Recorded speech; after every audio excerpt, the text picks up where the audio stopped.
Dear students and friend, Assalamu alaikum. First of all, I want to pay thanks for your appreciation and love, and the way you are subscribing my channel is unprecedented. Keep liking, subscribing and sharing my YouTube channel. Dear students, last lecture में मैंने आप लोगों को एक assignment दी थी कि which compound is most reactive towards electrophilic aromatic substitution. इनमें से कौन सा कंपाउंड है जो ज़्यादा रिएक्टिव है? तो हमने कहा था वो कंपाउंड ज़्यादा रिएक्टिव होगा जिसमें बेंजीन के ऊपर इलेक्ट्रॉन डोनेटिंग ग्रुप लगे होंगे। तो इसमें से जो सबसे आपके पास जल्दी आपके पास इलेक्ट्रोफिलिक एरोमेटिक सब्स्टिट्यूशन देगा वो आपके पास ये वाला कंपाउंड होगा। नीचे सवाल है कि circle the least reactive aromatic compound towards electrophilic aromatic substitution reaction के लीस्ट रिएक्टिव कौन सा होगा? लीस्ट रिएक्टिव हमने कहा था वो कंपाउंड होगा आपके पास जिसमें बेंजीन के ऊपर डीएक्टिवेटिंग ग्रुप लगे होंगे। तो वो कंपाउंड आपका क्या होगा? लीस्ट रिएक्टिव होगा। तो इनमें से आपके पास जो डीएक्टिवेटिंग ग्रुप है वो आपके पास ये वाला होगा। डियर स्टूडेंट्स, लास्ट लेक्चर में हमने electrophilic aromatic substitution reaction start किए थे और हमने फ्रीडल क्राफ्ट अल्काइलेशन रिएक्शन को डिटेल से पढ़ा था। आज हम जो नेक्स्ट टाइप्स के ऊपर जा रहे हैं उसका नाम है हेलोजिनेशन। तो हेलोजिनेशन क्या होती है? आपके पास the replacement of hydrogen atom by an halogen atom in a molecule is called halogenation. Halogenation में आप क्या करते हैं कि आप रिप्लेस कर देते हैं हाइड्रोजन को किसके साथ? किसी भी हेलोजन एटम के साथ। हेलोजन एटम कौन से होते हैं आपके पास? Fluorine, chlorine, bromine, iodine. यानी कि जो 7 ग्रुप है आपके पास, 7 ग्रुप के जो एलिमेंट होंगे उनको हेलोजन एटम कहते हैं हम। तो आगे मैंने एग्जांपल दी हुई है। फॉर एग्जांपल ये बेंजीन है। जब आप इसका रिएक्शन करवाएंगे ब्रोमीन के साथ in the presence of Lewis acid, Lewis acid की मौजूदगी में जब आप ये रिएक्शन करवाते हैं तो आप देखते हैं कि जो ब्रोमीन है वो क्या हो जाएगी?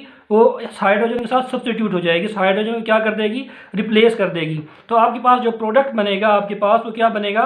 ब्रोमोबेंजीन आपके पास बन जाएगी और साथ में आपके पास HBr निकल जाएगा। आगे हम मूव करते हैं मैकेनिज्म डिटेल मैकेनिज्म की तरफ। जैसा कि लास्ट टाइम हमने फ्रीडल क्राफ्ट अल्काइलेशन रिएक्शन में पढ़ा था कि फर्स्ट स्टेप क्या होता है आपके पास? Formation of the electrophile. तो ब्रोमीन का मॉलिक्यूल है, इसको जब रिएक्ट करवाते हैं आप लेविस एसिड के साथ, ब्रोमीन क्या है आपके पास? Lone pair. इसका लोन पेयर क्या करेगा? इस फ्लोरीन के ऊपर अटैक करेगा। इसके ऊपर अटैक क्यों करेगा? क्योंकि आपके पास क्या है? लेविस एसिड है। लेविस एसिड आपके पास क्या होता है? इलेक्ट्रॉन डेफिशिएंट होता है।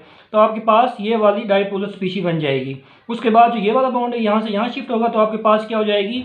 आपका जो इलेक्ट्रोफाइल आपके पास वो जनरेट हो जाएगा। सेकंड स्टेप में आपके पास क्या होता है कि electrophilic attack and formation of sigma complex. तो सेकंड स्टेप में क्या होगा? आपके पास जो बेंजीन है जो आपकी एज अ न्यूक्लियोफिलिक एक्ट कर रही है वो अटैक करेगी आपके इलेक्ट्रोफाइल के ऊपर और आपके पास क्या हो जाएगा? आपके पास जो सिग्मा कॉम्प्लेक्स है एरेनियम आयन है वो आपके पास जनरेट हो जाएगा। यहाँ भी मैंने लिखा हुआ ये स्लो है। स्लो क्यों है? क्योंकि आप स्टेबिलिटी से अनस्टेबिलिटी की तरफ मूव कर रहे हैं। मीन्स आप नॉन एरोमेटिसिटी से नॉन एरोमेटिसिटी की तरफ मूव कर रहे हैं, इसलिए जो ये वाला रिएक्शन है ये स्लो है आपके पास। थर्ड चलते हैं हम एरेनियम आयन रेजोनेंस कंट्रीब्यूटर। फिर मैं क्या कर रहा हूँ? ये पॉजिटिव चार्ज मेरे पास बना है, इसको मैं डीलोकलाइज कर रहा हूँ। इसके मैंने रेजोनेंस कंट्रीब्यूटिंग स्ट्रक्चर ड्रा किए हुए हैं। तो फोर्थ स्टेप आपके पास क्या है? Aromatisation to form the product.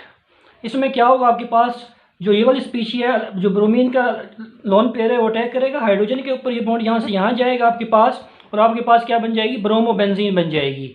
Bromobenzene और यहाँ पे ये मैंने लिखा हुआ ये रिएक्शन क्या है आपके पास? फास्ट है। फास्ट इसलिए है कि आप अनस्टेबिलिटी से स्टेबिलिटी की तरफ मूव कर रहे हैं। मीन्स आप एरोमेटिसिटी गेन कर रहे हैं। मैंने लास्ट टाइम भी बताया था कि हर वो कंपाउंड जो एरोमेटिक होता है वो स्टेबल होता है आपके पास और आपके पास ये वाला प्रोडक्ट निकल जाएगा। ये वाली डाइपोलर स्पीशी निकल जाएगी। फिफ्थ स्टेप में आपके पास क्या होगा कि आप रीजनरेशन ऑफ कैटलिस्ट में formation of side product.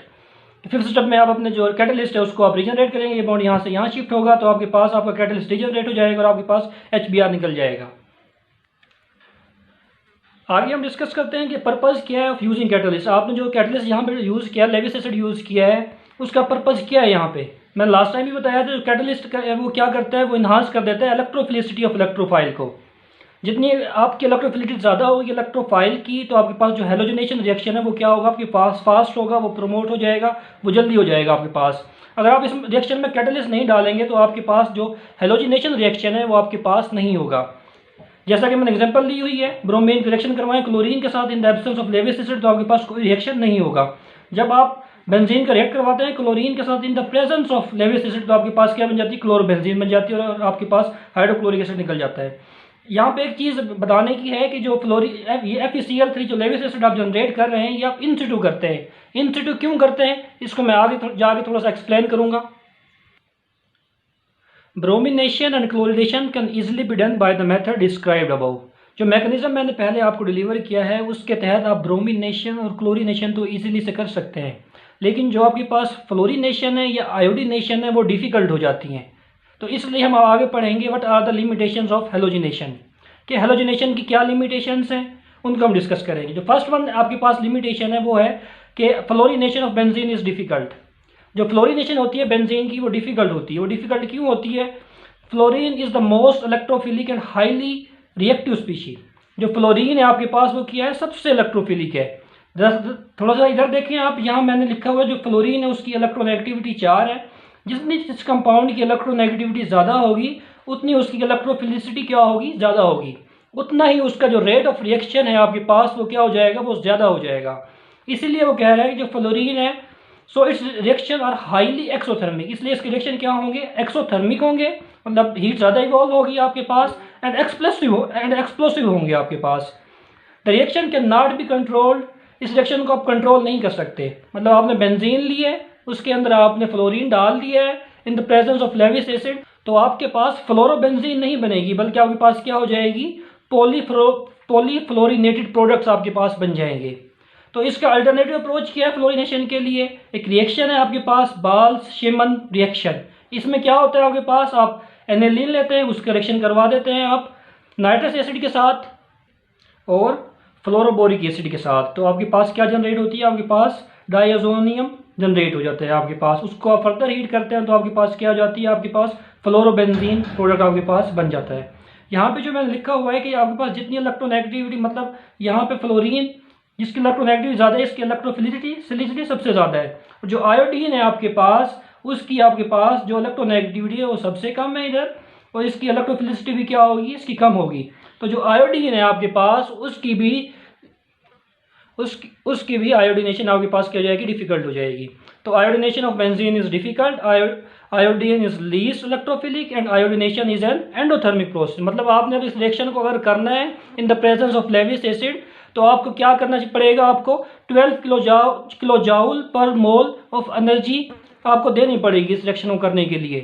Therefore it can not be done using the conventional method using Lewis acid catalyst. Lewis acid catalyst की मौजूदगी में इस रिएक्शन को आप नहीं कर सकते। तो alternative approach for iodination a strong oxidising agent is required. वो कौन सा है आपके पास आयोडीन मोनोक्लोराइड। आयोडीन मोनोक्लोराइड क्या है आपके पास, इंटर हेलोजन है आपके पास जब आप, और एक स्ट्रॉन्ग ऑक्सीडाइजिंग एजेंट है आपके पास। जब आप इसका रिएक्शन करवाते हैं in the presence of aluminium trichloride तो आपके पास क्या बन जाती है, आयोडोबेंजीन बन जाती है और आपके पास HCl निकल जाता है। जो थर्ड लिमिटेशन है आपके पास वो है moisture inactivate the ferric chloride catalyst. मैंने स्टार्ट में आपको बताया कि आपका जो कैटलिस्ट है फेरिक क्लोराइड या फेरिक ब्रोमाइड आप अगर यूज़ करते हैं तो आप उसको जनरेट करते हैं इन सिटू, मतलब ड्यूरिंग द रिएक्शन मिक्सचर आप इस कैटलिस्ट को जनरेट करते हैं। क्यों करते हैं जनरेट? इसमें एक्चुअली मसला ये होता है, आपका जो फेरिक क्लोराइड और फेरिक ब्रोमाइड है आपके पास, ये जो मॉइस्चर होती है उसके साथ रिएक्ट कर जाता है आपके पास, रिएक्ट करके आपके पास ये वाला प्रोडक्ट बन जाता है। इधर आपके पास जो आयरन है इसका अब क्या हो गया, ऑक्टेट कंप्लीट हो गया। अब ये एज अ लेविस एसिड के तौर पे एक्ट नहीं करेगा, तो जो बेंजीन है वो इसके ऊपर अब अटैक नहीं कर सकती, इसलिए जो ये वाला रिएक्शन है आपके पास ये रिएक्शन नहीं होगा।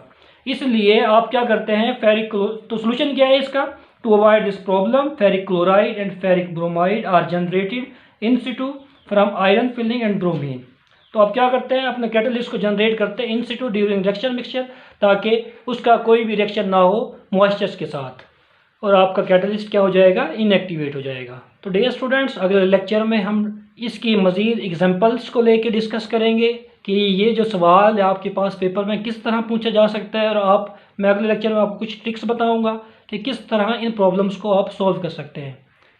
Dear students, kindly subscribe my channel, और कोरोना की वजह से आप लोग घरों में रहें, stay home, stay safe and keep subscribing my YouTube channel. Okay, अल्लाह हाफिज़।